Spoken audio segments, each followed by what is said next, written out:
ولا تجعلوا الله عرضة لأيمانكم أن تبروا وتتقوا وتصلحوا بين الناس، اور مت بناؤ اللہ کے نام کو نشانہ اپنی قسمیں کھانے کے لیے، سلوک کرنے سے اور پرہیزگاری سے اور لوگوں میں صلح کرانے سے بچ جاؤ۔ اس آیت کو یوں سمجھیے، اگر کوئی آدمی قسم کھا لے کہ ہم فلانے نیک کام نہیں کریں گے، فلانے کام نہیں کریں گے، تو اللہ نے کیا کہا؟ اللہ کے نام کو نشانہ مت بناؤ یہ قسمیں کھا کر۔ مثال کے طور پر صلح کرانے میں، دو آدمی میں لڑائی ہے، دو بھائی میں کیا ہے؟ لڑائی ہے، ایک آدمی تیسرا جا کر صلح کرا رہا کہ بھائی مل جاؤ، اچھی بات ہوتی ہے۔ اب سچویشن ایسا ہوتا ہے کہ کسی نے زور سے بول دیا جاؤ تم قابل مت بنو، تم یہاں سے جاؤ۔ اب اس آدمی نے کیا کر لیا؟ قسم کھا لیا کہ ہم تو بھلائی کرنا چاہ رہے تھے، جاؤ اللہ کی قسم اب تمہارے درمیان صلح نہیں کرائے۔ تو اللہ نے اس سے منع کیا ہے، کیا کہا ہے؟ نیکی کے کام کرنے میں اللہ کا قسم کھا کر رک مت جاؤ، بلکہ قسم کو توڑ دو اور نیکی کا کام آگے کرو۔ وہی ہے کہ مت بناؤ اللہ کے نام کو نشانہ اپنی قسمیں کھا کر، کہ سلوک کرنے سے اور پرہیزگاری سے اور لوگوں میں صلح کرانے سے بچ جاؤ۔ واللہ سمیع علیم، اور اللہ سب کچھ سننے والا اور جاننے والا ہے۔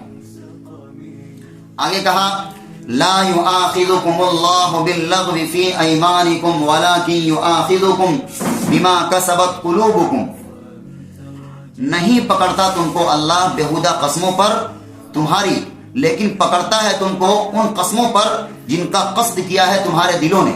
واللہ غفور رحیم، اور اللہ بخشنے والا تحمل کرنے والا ہے۔ اس آیت کو سمجھنے سے پہلے ایک بات سمجھا دیں آپ کو۔ عرب کا طریقہ تھا کہ بات بات میں قسم کھاتے تھے، ان کی بات ہی شروع ہوتی تھی کہاں سے؟ واللہ، للہ، اللہ کی قسم، اللہ کی قسم۔ ہمارے معاشرے میں بھی ہے اس طرح، لوگ کیا کرتے ہیں دیہات وغیرہ میں؟ تمہارے سر کی قسم، ذرا سی بات پر اللہ کی قسم۔ یہ منع ہے، یہ کیا ہے؟ وہ قسم مت کھایا کرو زیادہ۔ وہی کہا کہ تمہارے بیہودہ قسموں پر، یعنی وہ قسم جو تم نے بغیر ارادے کے کھا لیا ہے، اللہ اس پر کیا کرے گا؟ پکڑ نہیں کرے گا۔ ہاں لیکن اگر تم نے جو کام کے لیے جان بوجھ کر قسم کھایا ہے اور اس کو قسم کو کیا کر دیا؟ جھوٹا ثابت کر دیا، جھوٹ بنا دیا، تو اللہ کیا کرے گا؟ ایسے قسم کے بارے میں کیا کرے گا؟ پکڑ کرے گا۔ اور قسم کے بارے میں ایک بات سمجھ لیجئے، اللہ کے علاوہ کسی اور چیز کا قسم کھانا کیا ہے؟ اسلام میں ناجائز ہے، حرام ہے۔ کیا ہوتا ہے عام طور پر؟ کسی کی سر کی قسم، کسی کی جان کی قسم، یا قرآن کی قسم بھی کھا لیتے ہیں لوگ۔ یہ سب صحیح نہیں ہے۔ صرف اللہ کی قسم کھائی جا سکتی ہے، لیکن چھوٹی چھوٹی بات پر نہیں، بلکہ بہت بہت اہم بات آ گئی تب کہیں جا کر قسم کا استعمال کیجیے، اور قسم جب کھائیے تو اس کو پورا کیجیے، ورنہ کیا ہوگا؟ گناہ ہوگا، اور قسم توڑنے کا کفارہ دینا ہوگا۔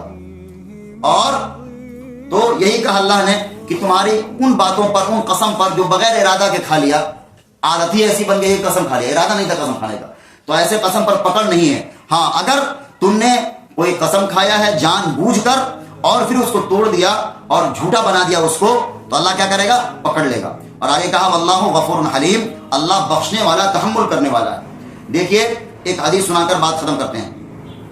جھوٹی قسم کھانا بہت بڑا گناہ ہے، جھوٹی قسم کھانا بہت بڑا گناہ ہے، بہت بڑا گناہ ہے۔ ایک دفعہ اللہ کے رسول نے صحابہ سے کہا کیا ہم تمہیں 3 بڑے گناہ کے بارے میں نہیں بتلائیں؟ کیا کہا صحابہ نے؟ اللہ کے رسول ضرور بتلائیے۔ کہا نمبر 1 سب سے بڑا گناہ اللہ کے علاوہ کسی اور کی عبادت کرنا، شرک کرنا۔ نمبر 2 ماں باپ کی نافرمانی کرنا۔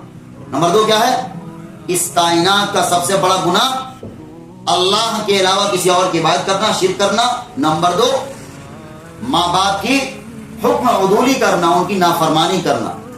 اور تیسرے وہ صحابی جو حدیث بیان کرتے ہیں وہ بتلاتے ہیں کہ جب 2 چیز اللہ کے رسول نے بیان کیا تو کسی چیز سے وہ سہارا لگائے ہوئے تھے، ٹیک لگائے ہوئے تھے، اور جب تیسری بات کہنے لگے تو کھڑے ہو، مطلب ٹیک ہٹا دیا، گویا ایسا لگا کہ اللہ کے رسول کوئی اہم بات بتانے جا رہے ہیں۔ اور کیا کہا؟ شہادت الزور، شہادت الزور، لوگوں جھوٹی گواہی سے بچو۔ تو نمبر 3 تیسرا بڑا گناہ کیا ہے؟ جھوٹی گواہی دینا۔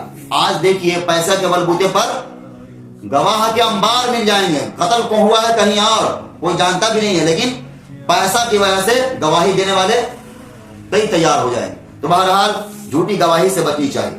اللہ تعالیٰ سے دعا ہے کہ اللہ تعالیٰ ہمیں کہنے سننے سے زیادہ عمل کرنے کی توفیق عطا فرمائے.